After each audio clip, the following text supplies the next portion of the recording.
Okay, today we're down in the book of Ecclesiastes in chapter 7 and beginning in verse 8. Now, last week we stopped right in the middle of verse 8 where it says the end of a thing is better than the beginning. We made our comments about that, and so we'll not go back and repeat those things again, but merely showing that once you have accomplished something, that is better than just the starting of something. It's hard for us to understand that in real life so oftentimes because as you look at it in real life, you think, well, it's better to be a baby and start out life than it is to be somebody who's old and ending up life. But when you look at it throughout anything that you want to look at, which is the best? Somebody who is just drawing up the plans for a new house and they are laying the foundation tomorrow, or somebody who has finished their house and moved into the house? So which is better? See, and you'd have to say, well, it's, of course, the end of the thing is better than the beginning. Well, we can look at life and death and all other things like that in the same way, that the end is better than the beginning. But we talked about that last week. Now let's look at the next thing that he has to say. And may I hurriedly say this, that is that we're now in the part of Ecclesiastes that shows a number of things that we should do. Keep in mind the first 6 chapters dealt with those things that we feel that we should do, those things that we really feel would make us happy, like pleasure and riches and power and such things as that. We would say, well, that would surely make us happy. But he dealt with that and he showed, no, those are not the things that will make you happy. Now then, starting in chapter 7, he starts out and it is almost like the book of Proverbs, of where you go from one proverb to another proverb to another proverb, and oftentimes they are not related one to the other. Sometimes they are related one to the other. Well, that's what he's doing now in the book of Ecclesiastes. After the first 7 chapters, he looks in our minds and he says, now, here are the things that people believe will make them happy. And every one of us go through this and we say, yeah, that's what I've always felt. But he says, this will not do it. There's something else that will make you happy. Now, after dealing with that in 6 chapters, he starts in chapter 7, and now he's going to deal with a number of things. And the first thing today he tells you is this. He says, the patient in spirit is better than the proud in spirit. Do not hasten in your spirit to be angry, for angry rests in the bosom of fools. So again, he just very, very quickly tells us that the patience of an individual is much better than the pride of an individual. That you may be happy with something that you've accomplished, and you may be happy with yourself. You may have accomplished something that is really great. You may be just graduated from the University of Washington, or you may have accomplished some great task in your life, in your job. You've been awarded some great thing, and so rightly you would be happy and contented and proud at that situation. Well, he says it's better to be a patient man than to be somebody who enjoys those great blessings that we just got through talking about. Because patience is going to take you a long way in life. The pride, your feelings of contentment, is not going to help you as you go through life. He goes on and he says, do not hasten in your spirit to be angry, for angry rests in the bosom of fools. In the book of Proverbs, he says quite a lot about anger. And here again, he tells us about anger. Now, anger is one of those things that rest in our bosom. We don't have to be taught to be angry. It's just like when you're born, there are certain things that come along with you in that package. Human beings are born so that they are capable of speaking a language. You're born so that you have a conscience. And it doesn't make any difference what anybody says. As you grow up, your conscience comes into play and starts acting. We've already learned that you're born with the idea of eternity in your heart. You can be a baby and your parents teach you whatever they want to. They teach you there is no God, there is no life hereafter, so just enjoy life here. It doesn't make any difference what they teach you. There comes a time in your life, every individual, that they say, what will happen after I die? What will eternity be like? And so they wrestle with eternity. In an individual, we're born so that we can love. We're born so we can, and on you can go. Another thing is, we're born so we can be angry. Now, anger is a good thing. God has built it within every human being so we can become angry. Angry is a wonderful thing if it is used in the right way. But our problem is, as human beings, we normally use it in the wrong way. There are a lot of things that God has given us that are really good, but we misuse them and use them in the wrong way. Now, anger is designed so that it is an emotion of discontent that you will have when you feel that some unjust thing has taken place. In other words, if somebody walked in the door right now and shot, I was going to say me, but let's take Roger. Somebody just comes in and says, okay, buddy, and pow, and shoots him. It would make you angry. You would say, what in the world? And you would jump up, and it would cause us to act. Now, anger causes us to go into action when we see something that we feel is not a just thing. Now, so in that sense, anger is good. Over and over again, the Bible talks about God becoming angry, the Lord becoming angry, but they became angry over those certain things. We've coined a phrase, righteous indignation, which means anger at the right time. So anger is built within us. But as we go through life, we learn to misuse it so oftentimes that as children, we look at our dad, and our dad is an angry man, and we see him yelling and screaming at our mom and yelling at somebody else. And as we look at him, we learn, here's how you get your way. There are a lot of people get their way because they're angry. You just look at some people and just analyze the people that you know. There are some people that you know that the way they get their way is by anger, becoming angry. And you're afraid to tell them they're wrong. You're afraid to buck them in some way or another because you say, no, if we do that, they get angry. And so I'm going to have their anger heaped upon me. So the best thing for me to do is give them their way.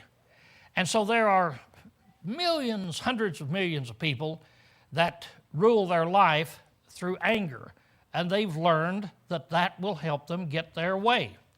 But of course, we know that it's just the other way around. Yes, everybody's afraid. Everybody gives them their way. But somewhere along the line, it's going to explode in their face. Somewhere along the line, it will explode. I'm thinking about a guy right now who, he wasn't a member of the church, but I don't even know how they got my name, but they came to me and his wife and talking about him being so angry. And so she was getting ready to leave him, getting ready to divorce him. And she asked me if I would talk with him. Well, you can imagine how happy I was to talk with him. In other words, she says he explodes. He just, and he does this, and so she's telling me about that, and wow. And he does it at work, and everybody at work is afraid of him. And so he gets promotions, but everybody talks about him behind the back, and he's and so she's talking about it. Well, okay, I'll talk with him. So he calls me, sets up an appointment, comes in, and you can imagine how I felt. Here it is, this explosive guy, and so he sits down, and boy, he looked mad. He had that scowl on his face, and okay, she wanted me to come in. And so he got this thing going there for him, and you could see it, and it's all there. And so somehow or another, I worked it around about his anger in here. And yeah, she said, I'm angry, but I'm a man that gets things done, and so forth. And so he starts like this. And finally, I told him, I said, well, are you aware that your wife is getting ready to divorce you? And he had no idea, none whatsoever. And his mouth fell open. What do you mean? She's getting ready to divorce you because of your anger. And your marriage is going to be broken up, and it's going to be broken up just immediately, like next week, something like this. And he couldn't understand it. Well, and so I brought it up, and I talked to him about, well, even your job, they tell me that the guys you work with are afraid of you. Well, yeah, they are, but I get things done. When I tell them to do something, they do it. I get things done. Yeah, and do you realize they hate you for it? They go away and they talk behind your back. And do you realize that you're not going to have a family and you really don't have any friends? And I kind of unloaded on the guy and showing him where he is. And he was absolutely flabbergasted. He had no idea that his anger was like that. Now, I pick him out this morning as an example because most people aren't like that. Most people know that they're angry. And most people know that they use that anger. This guy didn't. And the most amazing thing happened. He kept coming in for counseling and more counseling and more counseling. And he turned into one of the most gentle, kind, sweet guys that you have ever seen. And it just amazed me. I couldn't get over what he had turned from this to this. And all because of anger. Now, what I say is, most of us know we're that kind of an individual, especially when we're that bad.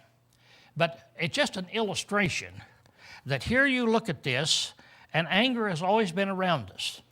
And human beings have always thrown a fit over something. That's what we say about children, isn't it?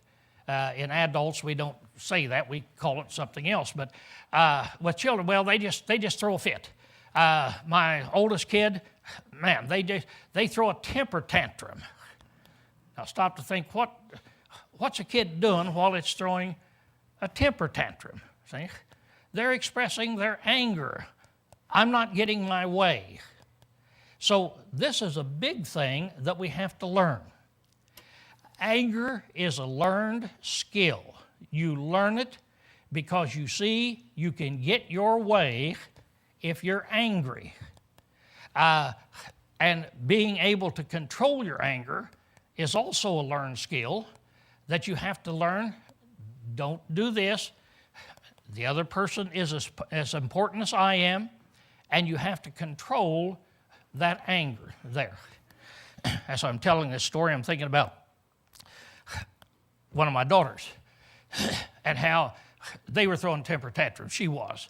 And just 3 years old, something like that, 3 or 4 years old. And boy, and if she didn't get her way, she just threw a temper tantrum. And I tried the normal ways of going about it and giving her a spanking and bowling her out and doing all those things you do. And so one day she did this, and she laying on the floor and kicking with her feet and just screaming like she was about dead and all this and just throwing that temper tantrum. And I went to the kitchen and got a pan of water, quite a lot of water, quart, half a gallon, and came in and just threw it on her face, just threw it all over. And she came out of that, "What are you doing?" And I said, "I'm just doing what I'm going to do every time you do that." I said, you go ahead. Anytime you want to do that, you just go ahead and do it. That was the last time she ever did it. Now, why did she quit? Do you suppose she quit because she said, Dad doesn't like that, so I'm not going to do that anymore? That'd be a wonderful story if I could tell you I had such a wonderful daughter, wouldn't it? But why did she quit? There's one reason she quit. She found out it was not good for her. She found out that this would cause her problems instead of causing me problems. So we need to learn that. That really is what anger will do. You might get by with it for a few years, but if you're operating on anger towards your wife or at work, you better check it out, because somewhere down along the line you're going to pay for it very, very seriously. So he says, anger rests in the bosom of fools. So that's where we just have to finally come down and say, okay, here's another thing about anger. Most people, when they sin, they're not proud of it. You go out and you rob a bank, you don't come in Sunday and sit down with somebody and say, I robbed a bank yesterday and I did this. You're not proud of bringing it up. But I'll bet you've heard of people that bring up their anger, haven't you? And they will say it as though they're proud. Yeah, I have a temper. Yeah, I have a temper. And I don't like to see certain things happen. And yeah, I have a temper. Now, what are they saying? Now, you see, that's a common expression used so often that we don't even think it's bad. But when somebody says, yeah, I have a temper, that means, yeah, I get angry. That means, yeah, I do exactly what the Bible says you're not supposed to do. Yeah, I violate God's law. I don't obey His law. Now, can you see me bragging about that and telling you, I don't obey God's law. I have this thing, I have this one thing, and I'm saying it like I really believe it, And one thing about me, I tell people what's on my mind. I'm not a hypocrite. I just let them know. Wow. Isn't that wonderful? You express your anger, you express your temper. Now, the proverb says a person that speaks all that's on his heart is a fool. And this right in here says anger in your heart is a fool. So let's stop and think what anger does. Anger is one of those sins that is a real bad thing. It's not just a character flaw. It's not just something that we shouldn't do, but it's something that God says we're not to do. So examine yourself and say, okay, do I have a temper? Am I an angry person? Whatever it is. And if so, do the same thing you would do if you found that you were robbing banks. Plan on not going and meeting God in that way. Okay, number 10. Something entirely different. See, he's just going to jump from one thing to another. Now, here's something entirely different. He says, do not say, why were the former days better than these? For you do not inquire wisely concerning this. Now, here's another thing that we do all the time, and that is we look back at the good old days, and we say, boy, I wish I could have lived in the good old days. Back there, when things were different and when things were good, and we look at it and we say back in the good old days. And we even buy antiques because they were back in the good old days. I remember years ago when I went back to Illinois, they had sales back there, and you could buy these great big kitchen queens and all of that for sometimes a quarter, 25 cents. And so, we would go back and we would buy some antiques.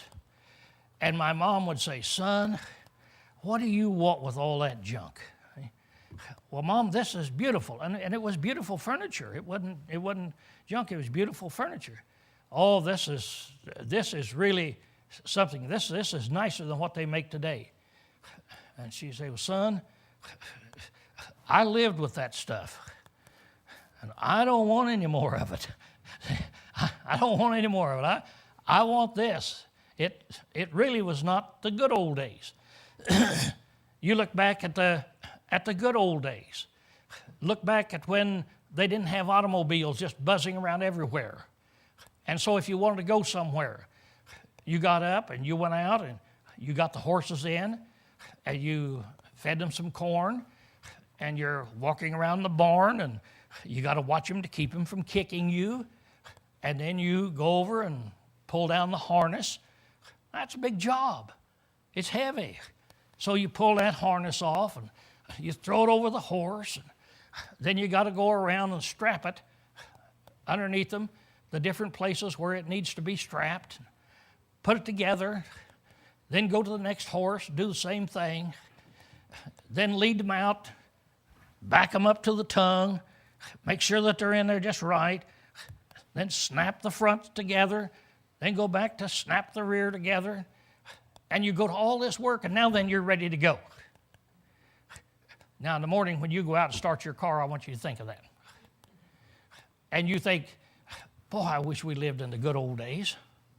You see, especially if there's snow on the ground, if there's something of this nature where I can slop around in all of this and frozen to death before I ever go in the house to get warm by this one stove that you put wood in, and try to get warm so you can come out, get in the buggy, no heater, drive to town, freezing to death. Good old days. Well, these are just things that come to my mind that are just outward things. This just happens, bing, bing, bing, bing. So, don't look back and talk about the good old days. Now, here's another thing. A lot of times, us good old people, we call attention to you young bad people, and we say, well, you should have lived back in the good old days when we lived. Now, back there, we did this, and back there, we did that. And so we'll tell you about what it's like back in the good old days. And the stories sound really flowery. They sound, wow, boy, you people must have been some great people. It's back there. Don't you believe it at all. See? Don't believe anything of that nature. God made each one of us so that we live in a certain period of time, and we're to be obedient to God and serve Him in that certain period of time. Now, there were things that happened back in the good old days that doesn't happen today, and they were better, but most of them are worse. And it won't be long until people are going to be looking back at today, right today, and this is going to be the good old days. Do you remember back when and then they're going to look back, and you're going to know, and you're going to say, yeah, if I'm honest and sincere, I understand there wasn't really anything special about the good old days. What we had to do was do the same thing that you have to do today. And so when you look and judge, I want you to look and judge righteously and say, okay, what is our condition? What about the good old days?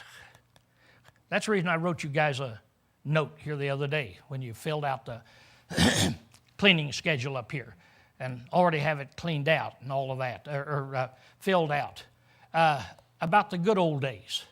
And you think, boy, back there they were really faithful. Don't believe it. You guys are an impressive group of people. When you can put up a chart cleaning the building, which is something nobody likes to do, and yet there's enough of you to fill that thing up 2 weeks before the beginning of the year. I'll tell you the way we did it in the good old days. We begged and pleaded all year long for people to fill in a few things up there. That's the way we did it in the good old days. So when you did it the way you did it this time, that really impresses me. That really impresses me. And as I see various things, your attendance, Sunday night and Wednesday night, I'm really impressed.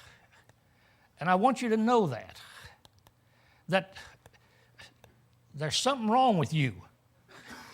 And you say, well, what do you mean there's something wrong with you?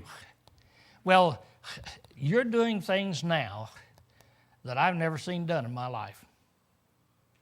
Now, that's something, because I'm 900 years old.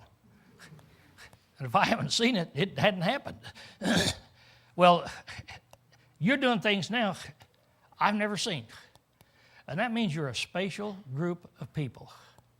So as he's talking about it here, don't believe for one moment that the good old days were better than these days right now. And they can keep getting better and better and better. And it depends on how you train your children. They grow up and you leave your children with doing certain things, then it just keeps getting better and better. All right, verse 11. Wisdom is good with an inheritance and profitable to those who see the sun. For wisdom is a defense as money is a defense, but the excellence of knowledge is that wisdom gives life to those who have it. All right, now we're back on a different subject. We're back on a subject again of money. Now in the first 6 chapters, he talks so much about money that we just got tired of it. And he talked about an inheritance and what inheritance does. And a person gets it and they don't know how to use it. And so they waste it. And that's the normal thing that an individual does that's there. But you look at it and you say, well, okay, is there any value in it? Maybe I shouldn't leave anything to my children. Because you stop and see what some people do, lots of people do, most people do, and it causes more trouble than it does good. Well, what he says here, he says, now, wisdom is good with an inheritance. If you get an inheritance and you have wisdom, now you got a good thing. Now you have some money that you didn't have. And you have wisdom, which enables you to look at how to use that money, how to spend it, how to save it. What do? It's the wisdom that will help you determine what you do with that money. I was sitting in the living room here the other day, and Helen's son down in Portland sold his house. And so he took some of the money and he divvied it out among his kids. I think $2,000 each. He gave each one of them $2,000. And so Helen said something to one of the boys, said, did your dad give you some money? Yeah, I did. And said, boy, I appreciated it. And yep. And said, well, what'd you do? Well, he said, I decided, he said, there were some things that I've always wanted. So I went down and I bought these things, whatever it was here. And then I'm going to buy some, and he spent $2,000. It's all gone. And that's the way it is with the other 3 kids. It's all gone. Now, if it's $10,000, it'd be the same way. See? If it's $50,000, it'd be the same way. I talked to a lady the other day. Here a while back, she told me that her kids dad had gotten killed. And so the business was giving each child, I think she has 3 children, giving each child $180,000 on their 18th birthday. And so the other day, one of the kids turned 18. So she said, yeah, we're having a birthday party and she gets her check tonight. Okay, that's great. I saw her probably 2 weeks ago. I said, hey, what'd your daughter do with that money?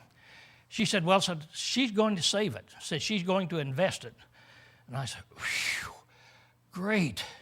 Said she learned a lesson from her older sister. Said her older sister got her $180,000 a couple years ago. And said, she went through the whole thing in 1 year? Went through the whole thing in 1 year. And she said she had a boyfriend, and she bought him a $40,000 truck, and then he left her. And so she said, in 1 year, she was through the whole thing. So she said, this daughter has learned from that, and so she's going to invest it. Wow. Well, this daughter has some wisdom. The other daughter didn't. So don't think it's the amount of money, whether it's $2,000 or whether it's $180,000, it will fly away. And remember, God describes money. He says, it has wings. It has like eagle's wings, flies away. He says, your purse has holes in it. So you put it in there and you walk along and money just dribbles out on the street. Well, that's what happens if we don't have wisdom to go along with it. So he said, now it's profitable if we do have this wisdom. For wisdom is a defense, as money is a defense. I said you've got two things. Two things to defend you in life, to defend you from problems. We know that money will, because if you got all the money in the world, then you can buy attorneys anytime that you get in trouble, and these attorneys can get you out of trouble. But what about wisdom? He said wisdom does exactly the same thing.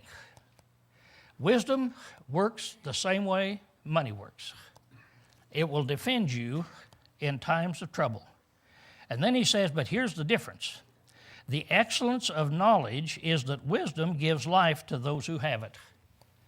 He said, now, if you take the difference between the two and you inherit a lot of money, I don't care what you do with it, it doesn't give you life. But if you have wisdom, wisdom will give you life. Wisdom will teach you how to live so you enjoy life, so that you do the right thing, so that you will be pleasing to God. You'll be able to be happy if you have wisdom. The clock says, Lowell, shut up. So class dismissed.